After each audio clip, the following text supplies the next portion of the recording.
Hey, hey, hey. Happy Wednesday. Come on in, pull up a chair. The Gaming Gang Dispatch is in the air.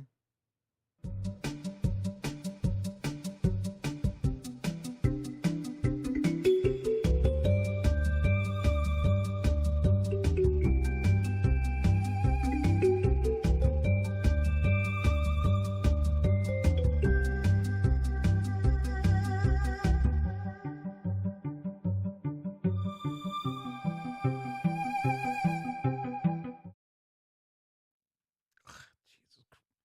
Howdy, howdy, howdy, gang. Welcome once again to the Duct Tape Studios. I'm Jeff McAleer, your host here at the Gaming Gang Dispatch, brought to you by, amazingly enough, thegaminggang.com. So, welcome aboard. Tonight is Wednesday, August 10th, 2022. This is live stream 815. That's right. Yes, weird start tonight. Did some updates. Windows does updates and always messes around with my software here. So, a couple of minutes late getting started tonight, and then for some strange reason, it's like the stream was off a little bit, so we should be all right. Anyhow, if this is your first time joining me, let me point out it's super casual around here. Just hanging out, talking about the latest in tabletop gaming news, and then taking a peek at a tabletop game. So tonight we are going to take a look at the second volume in the Spelljammer Adventures in Space slipcase set for Dungeons and Dragons. And of course, that is from Wizards of the Coast. Tonight, we are looking at Boo's Astral Menagerie. Yes. And there is Boo. We'll get a little closer look at him when we are taking a peek at the book. Go for the eyes, Boo. I'll tell you another one of my favorite Minsk and Boo quotes. If I can remember it, I'm sure I don't remember it exactly correctly, but you know. Anywho, if you're not familiar with the show, let me point out that we do kick off with the tabletop gaming news. It's usually about 30 minutes or so. So if you are tuning in live so you can catch Boo's Astral Menagerie, kick back, relax, put your feet up. I'm sure you had a long day. Relax with the rest of the gang here, and we will get to the D&D book in just a bit. Now, if you're watching this 30 minutes or more after the stream ends, there will be timestamps, so you can actually jump past the news if you'd like. There is some cool stuff tonight, especially some RPG goodness that we're going to talk about in just a few moments. But if you don't want to check that out, you want to go right to the D&D first look, by all means, you can do that. In fact, depending on the device you happen to be using to watch this, those timestamps might be right there in the timeline of the video. And you can just click on that or touch it and jump right to it.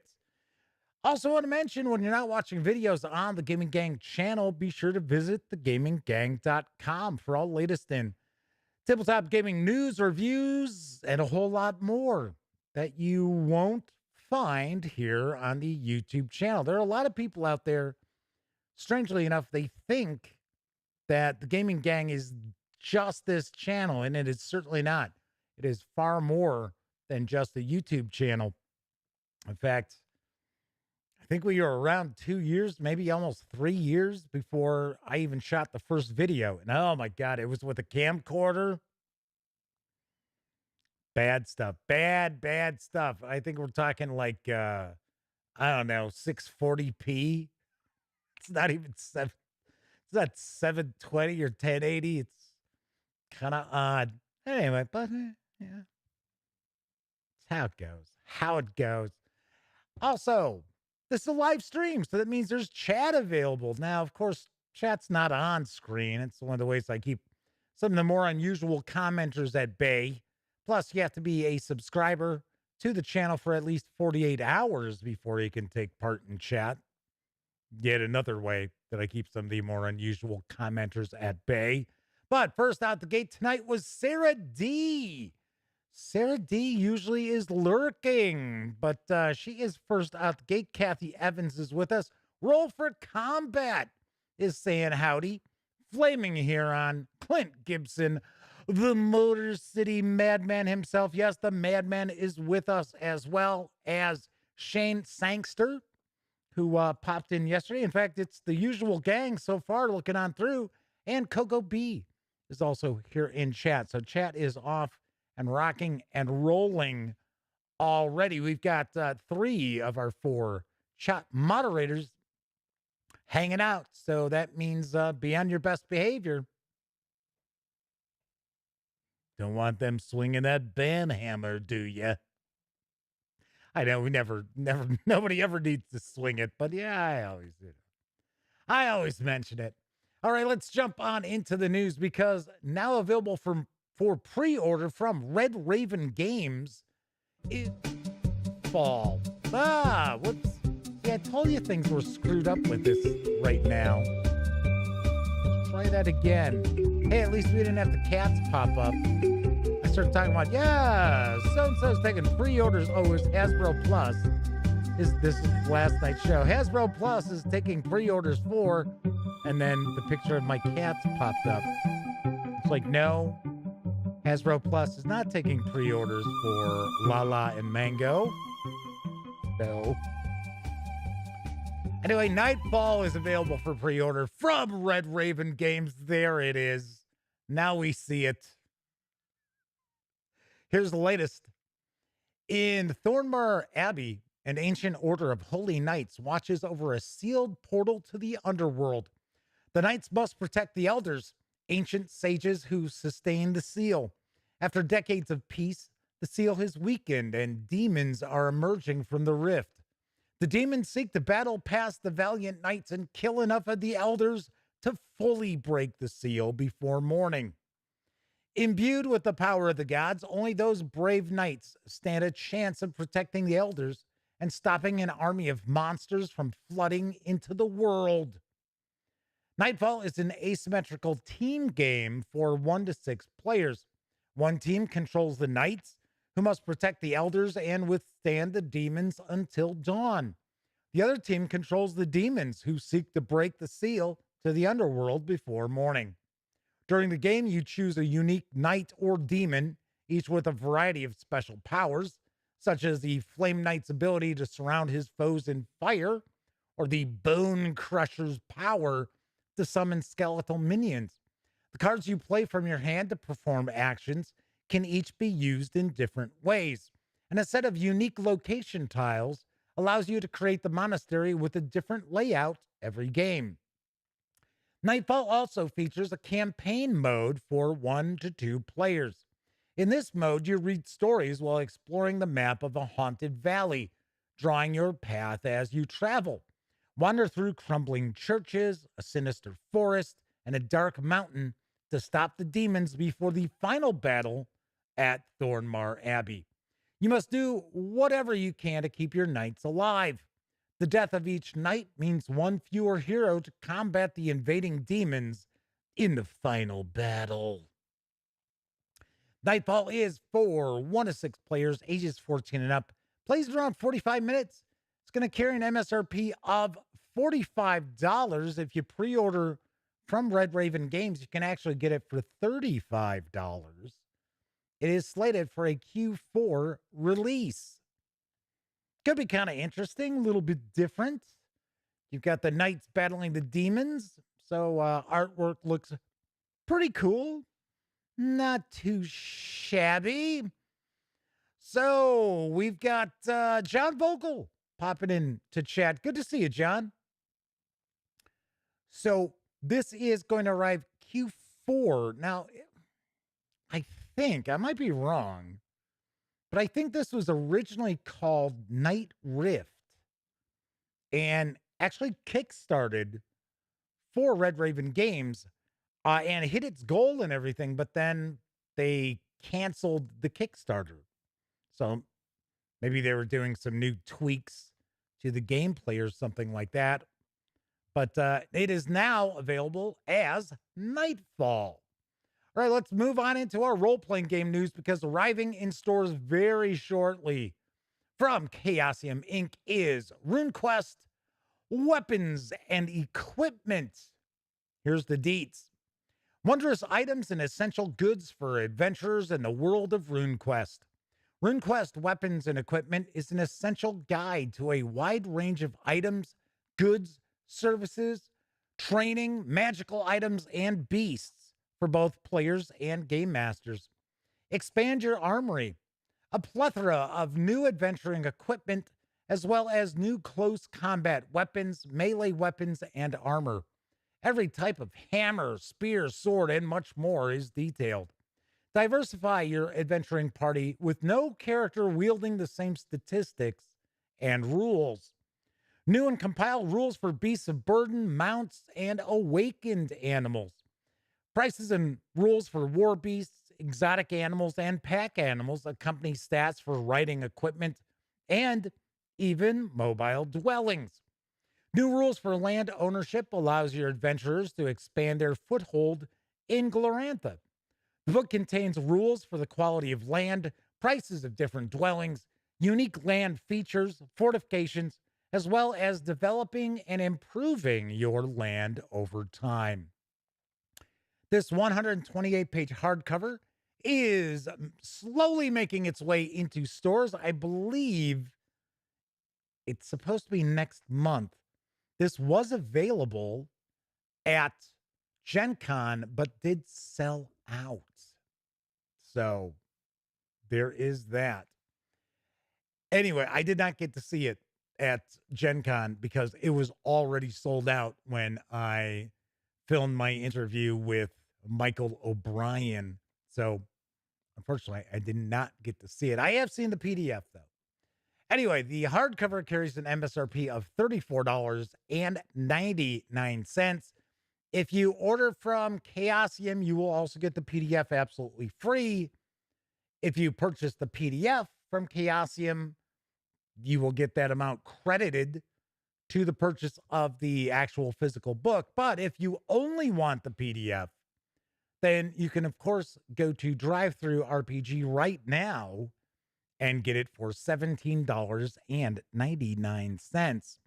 So loads and loads of new weapons and new gear, new equipment, various different aspects of training.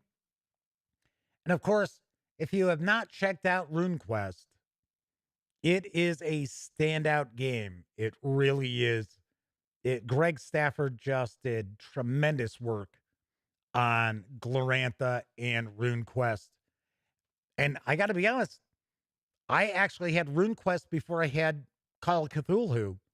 So RuneQuest was my first introduction into a D100 or a percentile system of role-playing games. And I was like, wow, this is different. Because of course, at that point in time, I only knew D&D. So the Madman says Rift Knights. That was it. It's Rift Knights, not Knights Rift.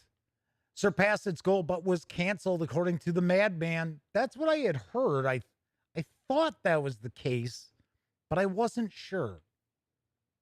Wrapping up its very successful backer kit run for Exalted Funeral is Land of Eam. And here's the dope from authors Ben Costa and James Parks. It's the Lord of the Rings meets the Muppets in his lighthearted fantasy tabletop role-playing game. It's Lord of the Rings meets Wilkins and Wonkins. I'm throwing that in. Land of Eam is a game about adventurers exploring and discovering the remnants of a forgotten better age. Players portray lore-seeking travelers, fortune-seeking pioneers, and adventure-seeking heroes in a time devoid of them. But for all its post-apocalyptic doom and gloom, Land of Eam is a lighthearted game with a sense of humor. Set in the world of our two fantasy series, Rickety Stitch and Gelatinous Goo and Dungeoneer Adventures. The game combines Lord of the Rings high fantasy epicness with a heavy dose of Muppets like whimsy and a dash of Mad Max dystopia. Talk about a mashup there.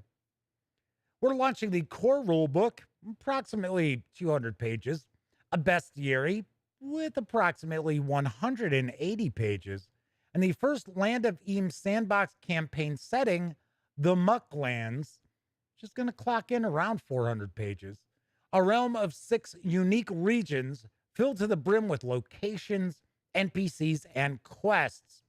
At the highest reward tiers, all 3 8.5 by 11 hardcover books will be packaged in a box set, complete with a 22-inch by 22-inch fold-out of the Mucklands as a map game board.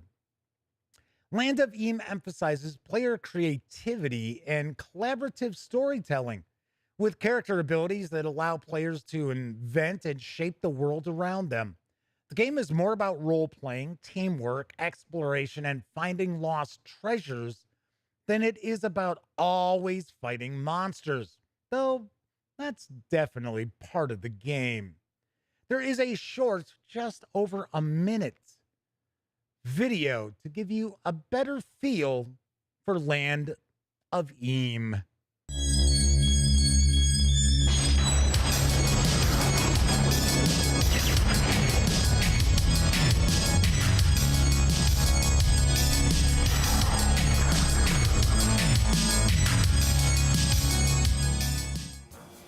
Hi, I'm Ben. I'm James, and we've been best friends since we were in the 2nd grade. I am the Dungeon Master! You thinking what I'm thinking or what? Ow! And we're the creators of the graphic novel series Rickety Stitch and the Gelatinous Goo, and the middle grade series Dungeoneer Adventures. Our books are inspired in part by our long history of playing tabletop role-playing games. So we partnered with Exalted Funeral to publish a tabletop role-playing game that encourages and rewards creativity. We call it Land of Eam. Diverse and colorful characters, unique species and classes to play, less crunchy and more creative, simple rules, ways to avoid combat, and when you do draw your weapons, the fights are fast. But Land of Eam isn't just a set of rules. It's also a rich, expansive world. We created a huge sandbox setting with tons of locations, NPCs, quest hooks, rumors, and creatures to discover.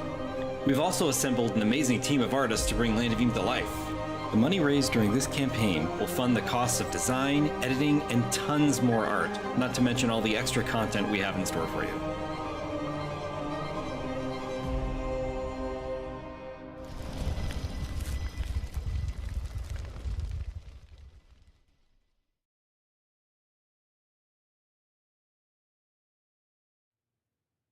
Time is running out to back Land of Eam on Backer Kit. You can score the digital edition of these trio, the 3 releases. You can get that for a $35 pledge, or go all in and grab the impressive looking box set with the hardcovers for a $110 pledge through tomorrow. Dun, dun, dun. Yes, only tomorrow. For some strange reason, I think this was a very short Backer Kit run because the fine folks over at Exalted Funeral had mentioned this to me before. If I remember correctly, I think I had shared a news piece about the free quick start that they've got to kind of give you a little bit of a feel for the game system and game world. And they said, hey, we're going to let you know when this launches. And I think it launched right before Gen Con. So it's like, oops. So definitely did want to share this, but you've only got hours to go. I think it is 6 p.m. Central Time. Maybe it's noon Central tomorrow that you can pledge your support. Expected delivery on this box set is Q3 of next year. Not so sure what the expected delivery might be for the digital releases. Or then again, that might be Q3 2023 too. But this does look fun. As the Madman points out, the artwork definitely makes it look like it could be fun. Yeah, it's just got a cool vibe to it. I really like the cover artwork for the core rulebook with the frog and the sword and the dragon. Kind of like right there. We're taking a look at it right there. Got a little Wind in the Willows feel to it almost. Flaming Heron says about 25 hours-ish is what's left right now. Sly Blue Demon and Kevin R. Smith are with us in chat. Welcome, welcome. So pre-orders have begun for, no, not my cats. I just laugh how that just played off that way last night. Anyway, pre-orders have begun for Dune, Adventures in the Imperium, Masters of Dune from Modiphius Entertainment. Here's what I know. The battle for Arrakis begins. Your houses claim the wealth of Arrakis, but can they hold on to that power when so many want to take it from them? You have already uncovered a deadly enemy, but plenty more covet what you have worked so hard to control. You're going to need allies, but who can you trust? The mysterious Bene Gesserit, the elusive Spacing Guild, or perhaps even the Emperor himself. But each faction has their own agenda, and a knife in the shadows lies behind every smile. Continuing the alternate what-if scenario begun in Agents of Dune, the stakes become higher as deadly enemies seek the downfall of your house to claim Arrakis and the power of spice for themselves. The player characters must leave the desert world of Arrakis and travel across the Imperium to get the support they need to fight their enemies. As each section of the campaign can be played through in any order, it is very much up to the players to decide on the best plan of action and lead their house into glory or destruction. Masters of Dune is an epic 166-page campaign book that can be run on its own or as a continuation of the Agents of Dune box set. Play as a renowned House Nagara or create a new house of your own to tame Arrakis. Over the campaign's 9 explosive chapters, your characters will seek out the elusive Fremen to gain their trust and allegiance if you can navigate their mysterious customs and rituals. Engage in exciting space battles on behalf of the mysterious guild, taking on lethal pirates in the void between worlds. What are you going to share all these spoilers? Bunch of spoilers here. You're going to visit the deadly House Harkonnen on the industrial hellscape of Jedi Prime, where poison and treachery lie around every corner. Mine spice on Arrakis to quench the insatiable need of the Imperium, even though it can never be enough to satisfy the hunger of the known universe. Discover the wisdom of the secretive Bene Gesserit if you can pass their deadly tests and prove yourself worthy of the Sisterhood's trust. Politic on Catane against the Emperor and the Lanstrad Council, where you might play one side against the other if you have the cunning and skill. I've got a cunning plan, me lord. For such deceit in the ultimate game. Travel from Arrakis across the Imperium to seek new allies, resources, and favors that might tip the balance of power in the universe. The wealth of Arrakis may be yours, but you're going to have to fight to keep it. Every choice you make will determine the future of your house, for good or ill. Will you fall to ruin on the sands of Arrakis, or are you strong enough to survive and become true Masters of Dune? While Masters of Dune is a complete adventure, you do need access to the game rules to play. So, the Dune Adventures in the Imperium core rulebook, of course, has these rules in their most complete form. However, the Agents of Dune campaign box set also contains all you need to play. Yes, and Shane points out, isn't it supposed to be Landsrod or something along those lines? Yes. Sorry, I was zipping on through there. You can pre-order Masters of Dune right now at the Modiphius website for $49.25. I'm taking a guess it's probably gonna have an MSRP of $49.99 is my stab in the dark. It's exchange rate right now. That's why they're saying $49.25. It is gonna ship in late October, early November. And does look impressive. I should mention that the fine folks over at Modiphius Entertainment are actually sending me Agents of Dune. So that is going to be on its way to me. So we're going to get a chance to take a look at that. I did reach out and also ask if it was possible to get a review copy of their new James Bond. Well, I guess it's not Bond himself, but the Bondish Spectre game. And my contact said, not sure if they had any copies left, but they would try. Christopher Rush is hanging with us, saying they're happy to see that they've been supporting Dune as a setting. Yes, I am pleased to see that as well. And I'm pleased to see where it's not just rehashing the books or the first film or, of course, the David Lynch film. So I like the fact that you can create your own house. I think that's pretty cool. And I know in the box set, because I have shared news pieces about it, there are a lot of they look like they're playing cards. They might be bigger than that. With all these various NPCs and stuff. So kind of cool. Kind of cool. All right.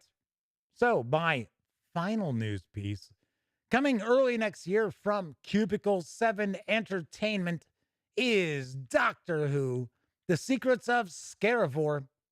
Here's the skinny.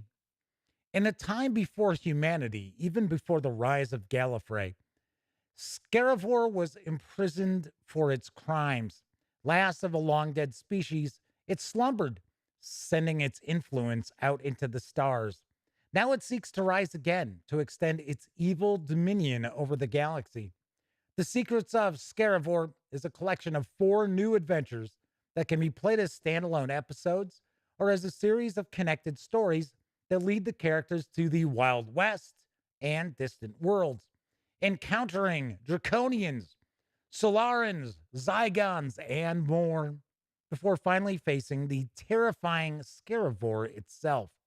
Discover the dark secrets of a technology advanced paradise occupied by seemingly prehistoric people, and unwind the tragic plot of a Dalek plague in Paradise Lost.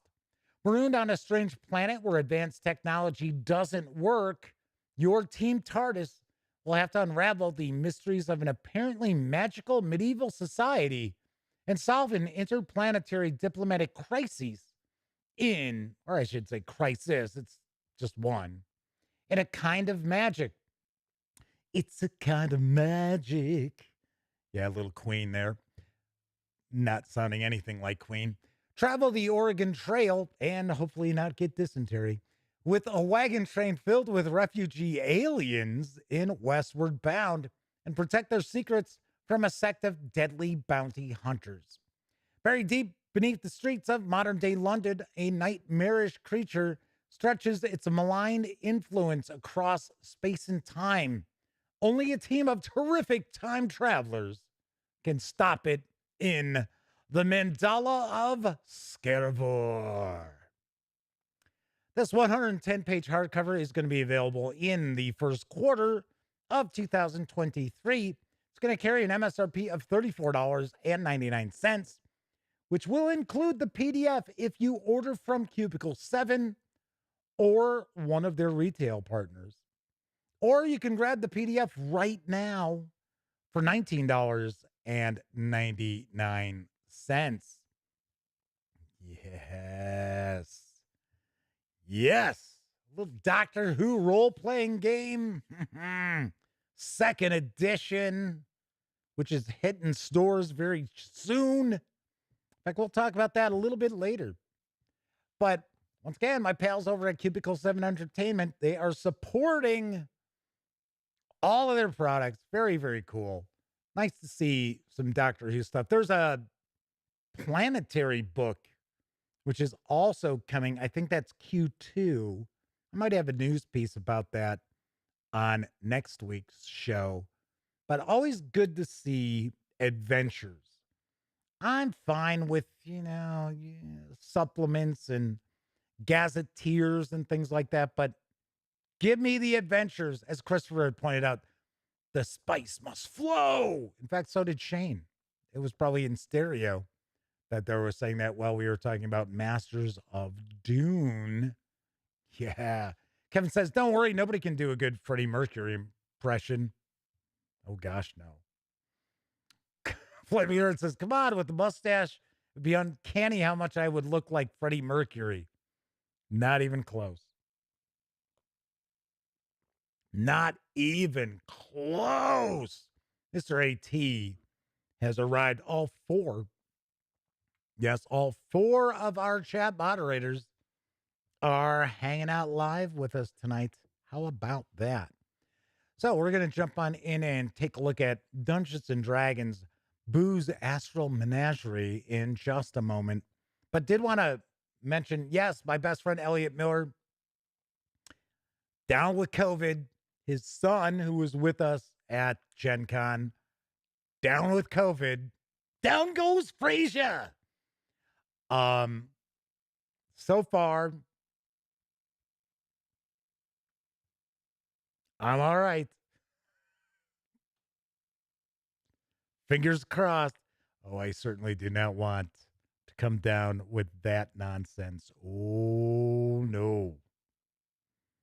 No. So, of course, I talked to Elliot today, and I asked him, how was he feeling? Was he feeling any better? He's like, no. It's like, felt just about the same as he did yesterday. So, yikes. So we were talking yesterday about some of the folks who were hanging out in chat who had unfortunately experienced COVID. And I forgot to mention Mr. Eddie T and Sarah D. In fact, they were hanging out watching the show, talking about how they were both down with COVID. So I know there are a lot of you out there who has danced with that devil date. Ugh. No, thank you. So, I don't know.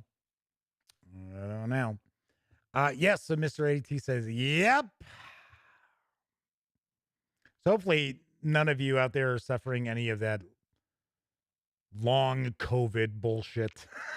It's like bad enough that he had to deal with COVID itself. But Elliot pointed out his sense of taste and smell, he has not lost them. So doesn't feel like eating anything or smelling anything, but he actually still has that. So that was good news. So just wanted to mention that because I talked about that yesterday, and I still feel fine. And I tested negative yesterday, but of course it's just a home test. That's no guarantee. So, all right. We are going to jump on in and take a look at the second volume in the Spelljammer Adventures in Space slipcase in just a couple minutes. But you know what? I think it's time for a brief intermission. It's intermission time, folks. Time out for a delicious snack in our sparkling refreshment building. Every item a fresh, appetizing taste treat.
the cannibals are boiling us in Wilkins coffee. Yeah, so what? I was beginning to think you'd never join me in a cup of Wilkins.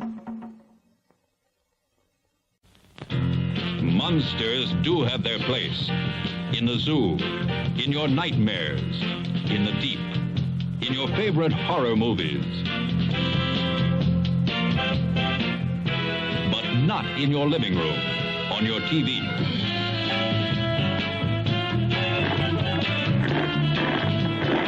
Don't let pay TV be the monster in your living room. Pay TV and cable TV companies are seeking the right to charge you for the very programs you now get free. If you want to stop pay TV and save free television, sign the petition in the lobby of this theater. Let your lawmakers know how you feel in the fight against pay TV and cable TV.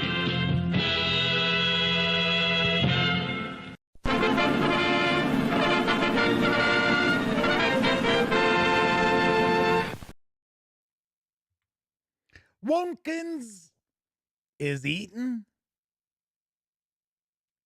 Boy, that Western, for one, they had some of the most unattractive people in that. It's like, who came up with that idea? And that's what I do, like the pay TV monster. Oh, you're never gonna have free TV anymore. Kevin asks trivia question inspired by Flaming Huron. Who speaks the only line in Mel Brooks' silent movie? If I remember correctly, isn't it Buster Keaton? Don't know. Sarah D says, I guess we know how that fight against pay TV turned out. What I thought was funny, it's like monsters have their place in the zoo, in your nightmares. It's like the zoo. What monsters are at the zoo? And I know they show a gorilla, but it's kind of like, oh, look, it's Frankenstein at the zoo. All righty then. So, as I promised, tonight we are going to take a first look and page through Dungeons and Dragons Boo's Astral Menagerie. That's right. It is part of the Spelljammer Adventures in Space slipcase from Wizards of the Coast. This hardcover is going to clock in at 64 pages. Kevin says it's Marcel Marceau, the world's most famous mime. You know, it was kind of funny because I was sitting there thinking, I'm like, wait a second. I think Buster Keaton was already dead when Silent Movie came out. I got to be honest, it is a Mel Brooks movie I have not seen. Amazingly enough, I have not seen it. Anyway, this hardcover is 64 pages. All three of the hardcovers in this slipcase set are 64 pages. And amazingly enough, it's going to carry an MSRP of $64.99 when the slipcase arrives in stores in North America on August 16th. So a little less than a week. So let's swing on over to the other camera because here we've got Boo's Astral Menagerie. So there's Minsk, and there on his shoulder is Boo. It's a collection of space-dwelling creatures for the world's greatest role-playing game. So, okay, so we got Gila monsters in the zoo. Okay, I'll give you that. I don't know how many zoos have Gila monsters, but okay, I'll give you that. Anyway.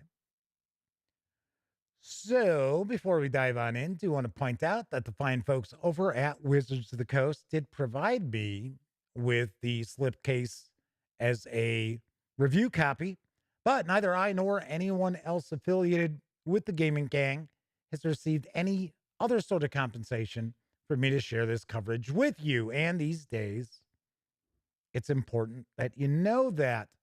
Also, I'm going to say picture in picture as always up here. So that means I'm going to be cutting off the upper left portion of the book as we take a peek through. We are also not going to look at each and every page either, but I do want to give you a feel for what you're going to find in this bestiary. So Clint Gibson brings up it's a mad world. Yes, Buster Keaton is in that. That's actually that movie still holds up relatively well. It's pretty funny. They came from outer space. The astral plane holds more than the promise of adventure among the stars. It is also home to some of the most fantastic creatures in the Dungeons and Dragons multiverse.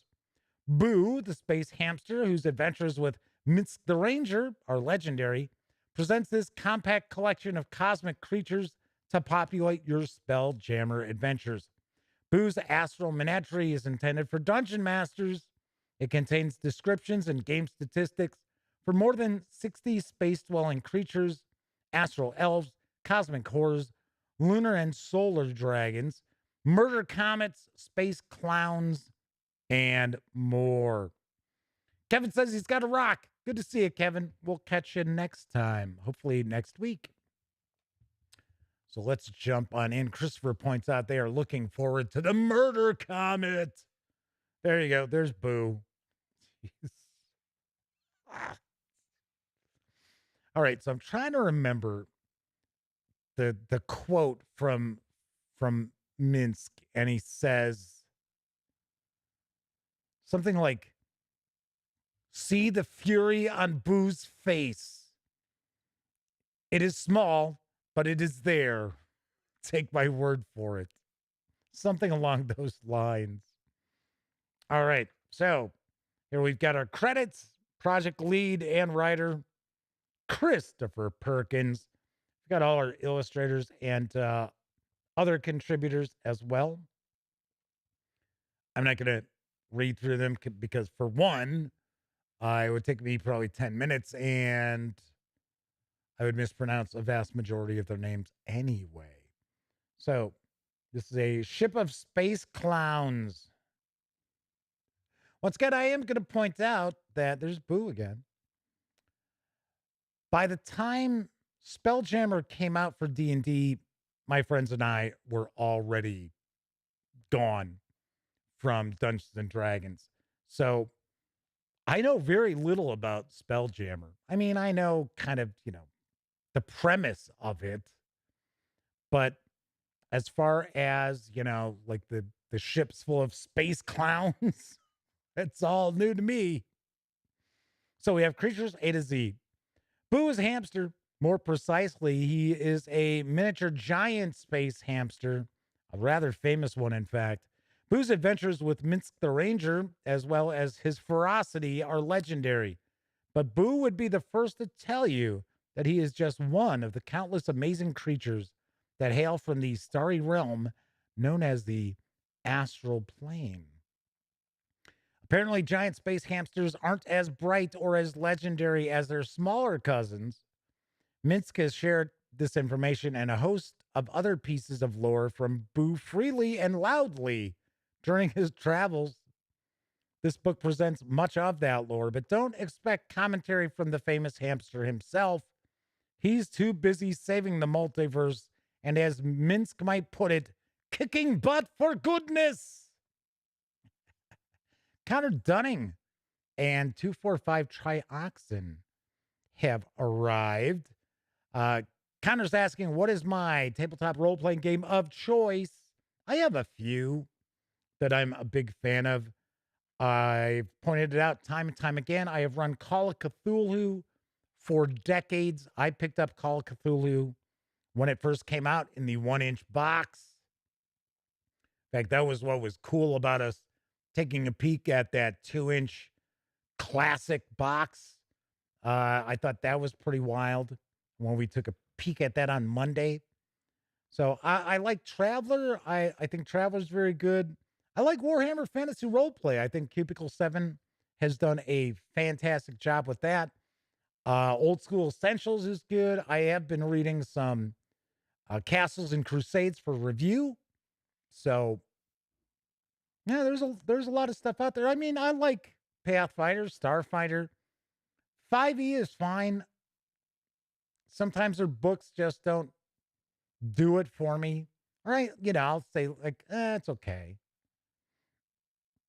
So there have been some that I really liked. I liked the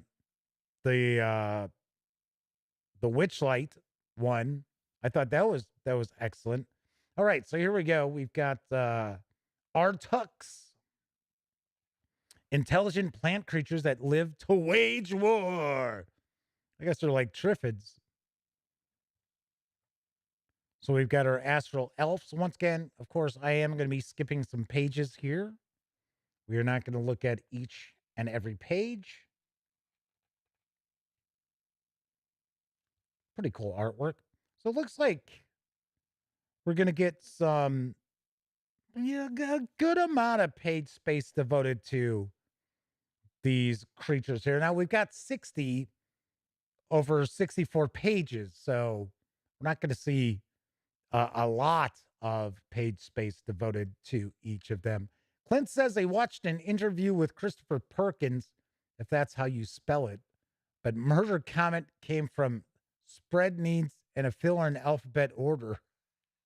Jeez. We got Murder Comet, just the fill a need. That's kind of funny.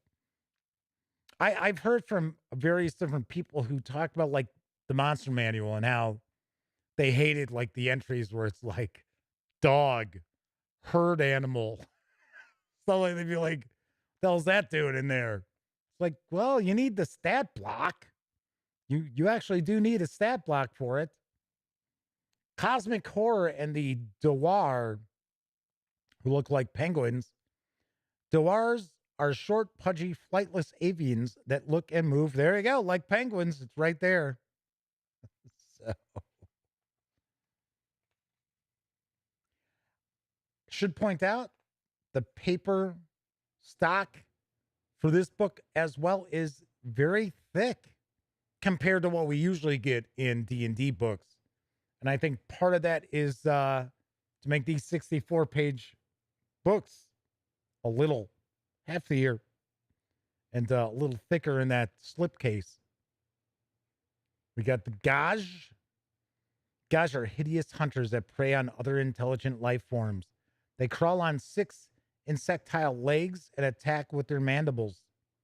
They ambush prey by burying themselves under sand or silt and lying in wait, lurking in dark caves or perching on natural stone ledges where they blend in with their surroundings.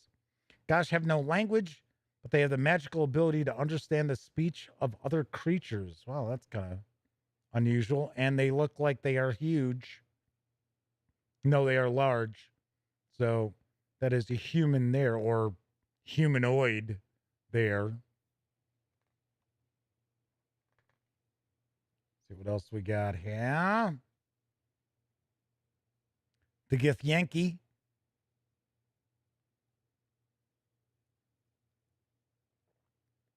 Weren't they from Fiend Folio? For some reason, I thought they made their first appearance in Fiend Folio. I might be wrong. Once again, kind of after to be honest, I did pick up Fiend Folio. I remember having that book. And I think that was the last of the D&D books that I purchased originally. And then, to be completely honest, I did not pick up Dungeons and Dragons of any sort until 4th edition. And I just happened to be spending the night at somebody's house and they had the 4th edition books. So I just started taking a peek because I was kind of curious to see, what it had become. And yeah. 4th edition is what it was, right? More of a kind of like a tactical combat game than anything else. So we have a Jammer Leech. A Jammer Leech is a barnacle-like creature that begins life as a space-dwelling spore that attaches to the hull of a space-jamming ship with a leech inside in larval form.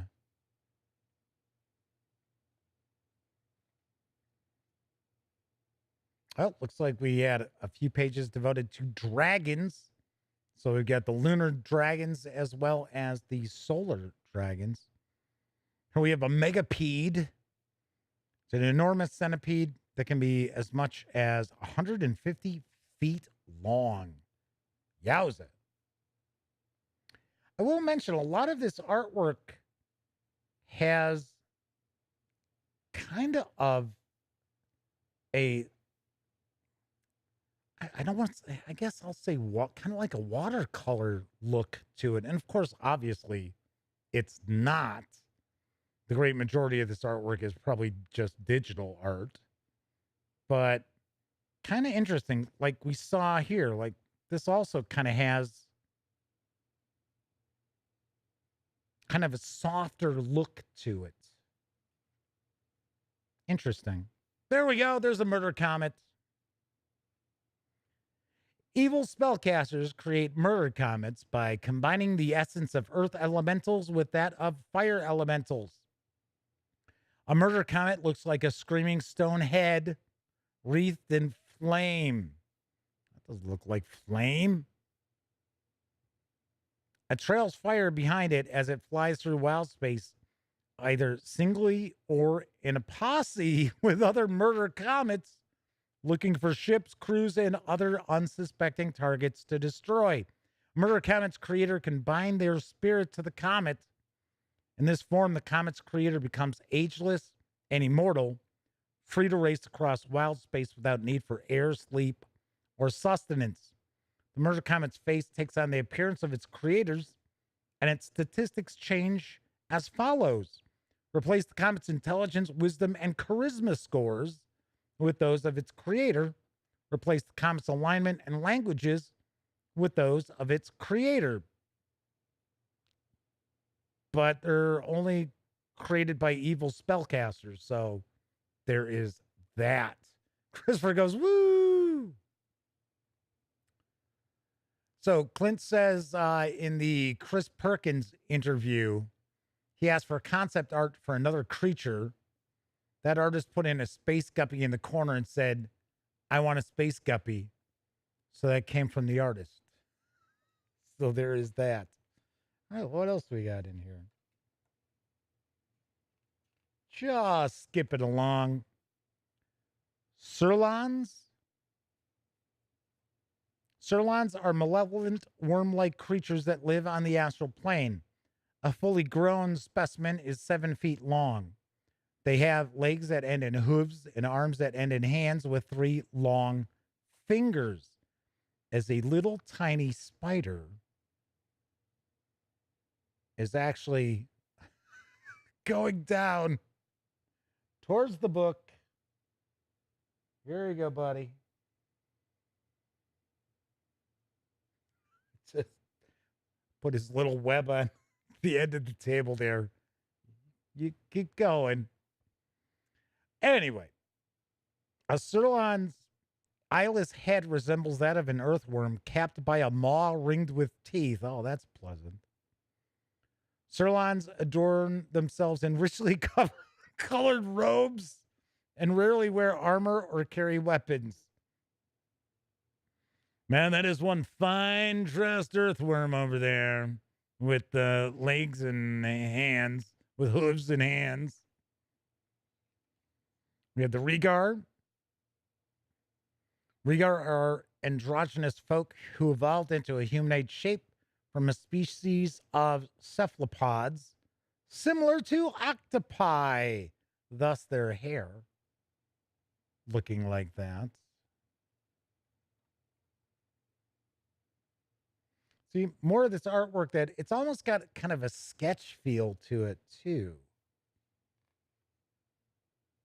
I'm not saying it's bad. It's just a little different than, I mean, we see that every once in a while with the 5e books, but quite a bit of it in this book so far, or, it's probably just the pages that we're taking a peek at.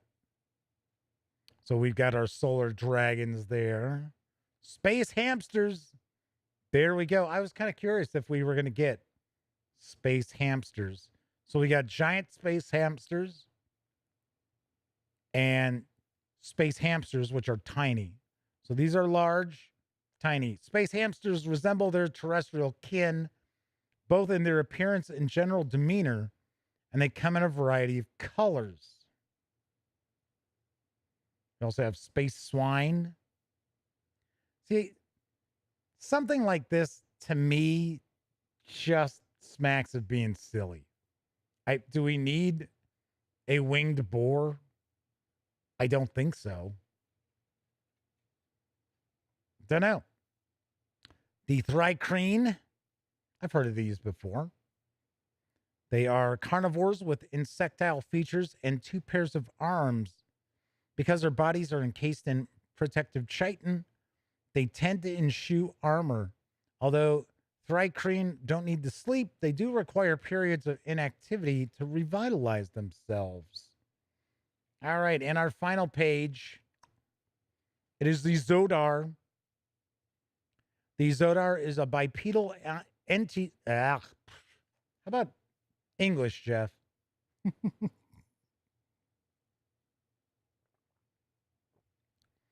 A Zodar is a bipedal entity whose body is encased in an obsidian exoskeleton. Sure, I can say obsidian and exoskeleton. I couldn't get entity out of my mouth. It has no facial features aside from 2 narrow vertical slits that resemble eyes, and its countenance betrays no hint of pain or emotion. Well, well, well. And of course, all of these contain stat blocks as well. Connor says, should be miniature giant space hamsters. Yes. In fact, they even mentioned that early on, talking about Boo, that Boo is a miniature giant space hamster. Don't know. I personally always just thought that Minsk was insane and Boo is just a regular old hamster. It's just me personally. All right, so that is Boo's Astral Menagerie, part of the Spelljammer Adventures in Space slipcase set. Let's swing on over to the other camera. This is what that slipcase looks like. Ta-da. Yes. It also includes a Dungeon Master's screen. So there is that. Since there is no live stream tomorrow, tune in. I will actually have a standalone video where I'm going to take a look at the adventure book, which is Light of Zarazis. I tell you all the time, I don't necessarily know how to pronounce all these D&D names and places and things like that. But going to take a peek at that as well as the Dungeon Master screen. Now, remember, I mentioned a contest. I talked about it last night. Going to talk about it again because I have the slipcase set. This is the alternate art edition. So alternate covers on all 3 of the hardcovers. So this was sent along, and I always give the alternate art stuff away.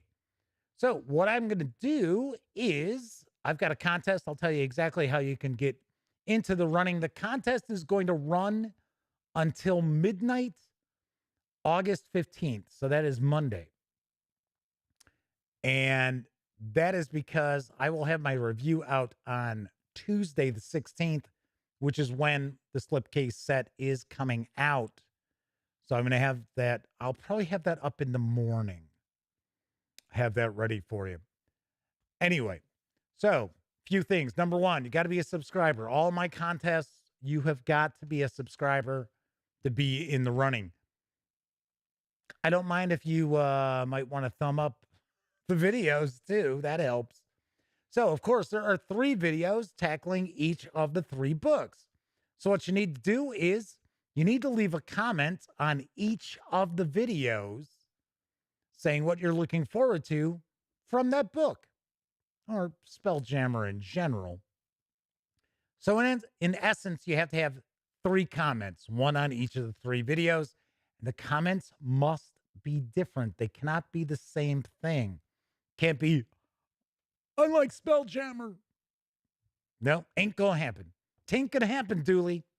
So, and then I am going to pick one lucky viewer, commenter, and you are going to win this slipcase set. And I will ship it anywhere I can legally ship items in the from the United States. In the United States. That would mean I'm just shipping to the United States. No. Wherever I can legally send something from the U.S., you are in the running. So keep that in mind. There's another contest I've got going on right now, and it is for my role-playing game publisher and creator interviews that I did at Gen Con. And essentially what it is, same kind of routine, got to be a subscriber and comment on the publisher or creator's video saying, what do you like from that creator, from that publisher, and whichever company has the most views. Now, this one is going to be midnight on Sunday. So this will be midnight the 14th. And I will choose one random winner from that. So right now, Chaosium is in the lead, but it's not outside the realm of imagination that Cubicle 7 or possibly Cobalt Press could catch them. Surprisingly, Paizo doesn't have... I thought Paizo would be going neck and neck with Chaosium, but they aren't. So kind of surprised. So right now, Chaosium is in the lead. So if it finished up today, I would actually give away the latest 2 major PDF releases from Chaosium. That is the prize. So for an example, if it turned out to be Chris Spivey, you would get PDFs of the second edition of Harlem Unbound and the PDF for Haunted West. Even though they're 2 different publishers, it's the same creator. So there is that. All right. So Connor says, honestly, they're more impressed with 5e Spelljammer than they thought they would be. They're glad they kept the wacky stuff. And Christopher says it looks groovy as heck. Hey, watch your language, man. Come on, this is a family show, damn it. We don't put up with that bullshit. All righty, so this is the last show for the week. I do have some other videos, though. I should have, knock on wood, I should have an unboxing and first look at the new starter set, which is available exclusively at Target from Wizard of the Coast for Dungeons and Dragons. So, gotta be honest, I did place an order to pick it up, and I swear I picked starter set, not essentials kit.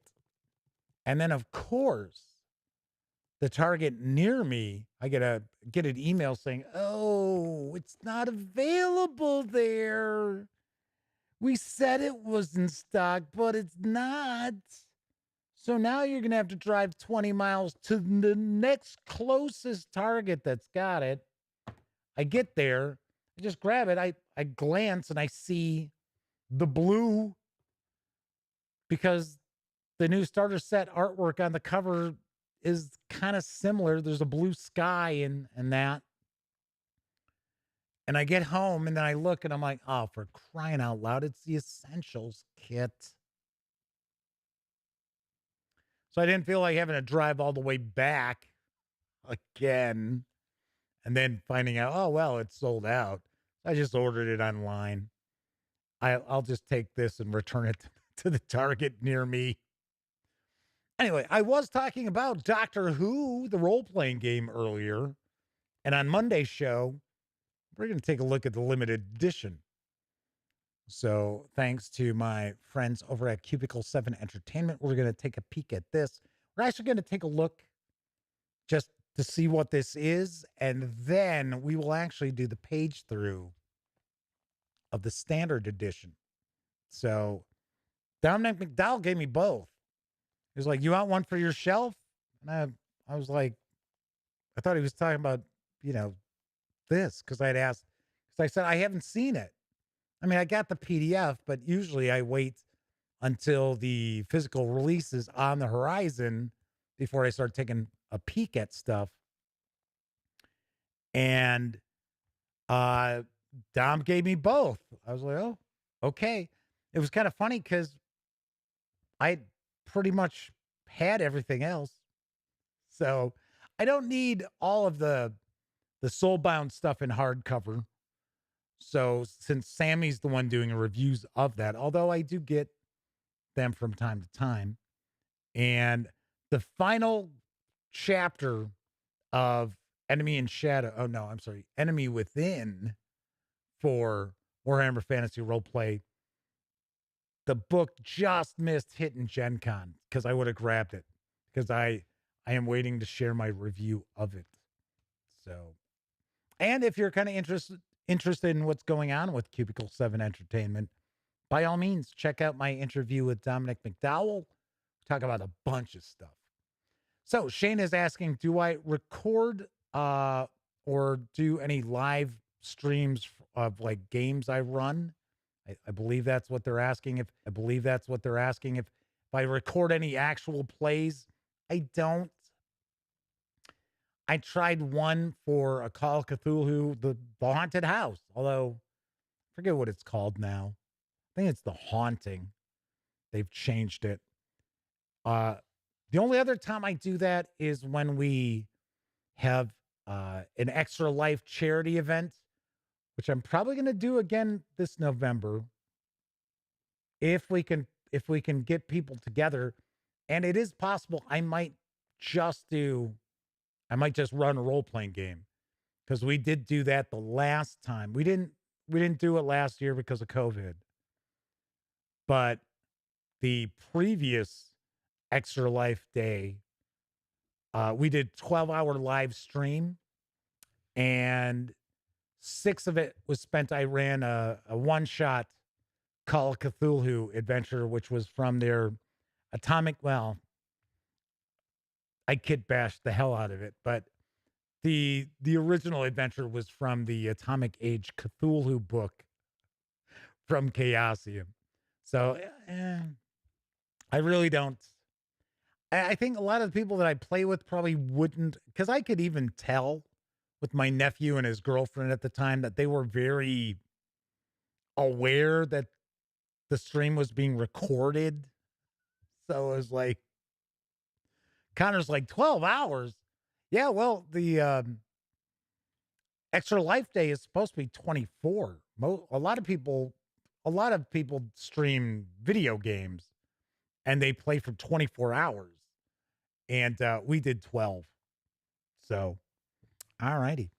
So that is it for this time out. Once again, don't forget, Monday, 2nd edition Doctor Who, plus a peek at the limited edition, which is like a TARDIS. So that is pretty cool. Anyway, that's it for this time out. If you like this video, by all means, please give it a quick thumbs up. Subscribe to the Gaming Gang channel if you haven't already. And if you do subscribe, ding that bell, because it'll not only let you know when the Dispatch streams live Monday, Tuesday, and Wednesday evenings at 7 p.m. Central right here on YouTube. It'll also let you know when I upload other videos, such as tomorrow's first look at Dungeons and Dragons Light of Xerxes. That's what I'm going to call it, Xerxes. So there you go. So that will be tomorrow. And of course, we will also take a peek at the DM screen that comes with it. All right. Those of you who watch live, thank you very much. Looks like we had a pretty good chat. We had a good number of people hanging out. Thank you so much. Of course, if you took part in chat and didn't just lurk, well, those are bonus experience points for you right there. So at some point, you'll get to spend those. But of course, I know a lot of people out there don't have an opportunity to watch live. Doesn't matter if you're watching live or on Memorex. Thank you so much for taking time out of your busy life to check out any of these videos on the channel. So I really appreciate it. I really do. And our numbers have been growing, and I think that's pretty cool as well. Sweet. All right, everybody, enjoy the rest of your week. Have a fantastic weekend. I'll be back on Monday. And of course, here's hoping each and every one of you get to enjoy plenty of great gaming with your gang. And now, folks, it's time to say goodnight. We sincerely appreciate your patronage and hope we've succeeded in bringing you an enjoyable evening of entertainment. Please drive home carefully and come back again soon. Good night.